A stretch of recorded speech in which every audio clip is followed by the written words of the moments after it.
Well, just how safe are Columbus parks? That's the question Columbus police are trying to answer. Thanks for joining us tonight at 6. I'm Yolanda Harris. And I'm Andrew Kinsey. In an attempt to make Columbus parks safer for families, the police department recently launched what it calls the Safe Park program. The program is complaint driven. The more complaints, the more attention your park will receive. As 10 TV's Kevin Landers learned, that hasn't always been the case.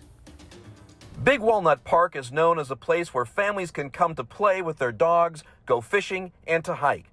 But behind these trees lurks something TJ Price says he's tired of seeing. You will encounter another male or two other males engaging in sexual activity.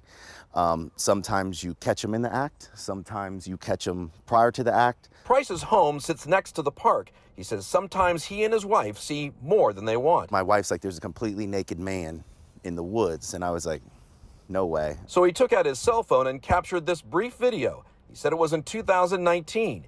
He called police and they came out and made an arrest. But he says the problem remains. The last time I saw somebody was like 4 or 5 days ago. It was a gentleman with his fly down. He captured a photo of that too.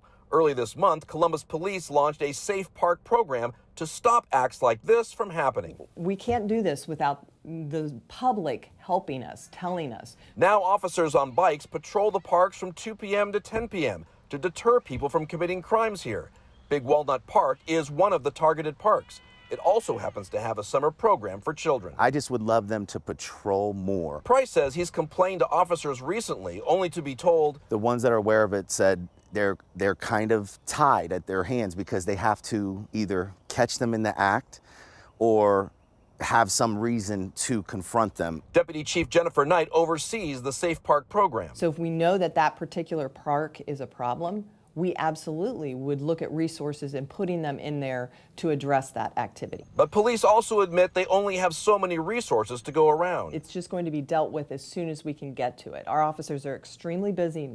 I think we all know that we've had a lot of calls for service and crime is impacting everyone right now. As for TJ Price, back here's where it kind of gets where the action takes place. Who walks Big Walnut Park trails with his dog. I mean, there's not a coincidence that multiple men come down here and their flies just happen to be unzipped. He says he just wants to enjoy the park for its beauty, not the show. It's the most uncomfortable feeling. Kevin Landers, 10 TV News. Columbus police are urging the public to call the city's 311 line to file complaints so they know which parks and what's happening there.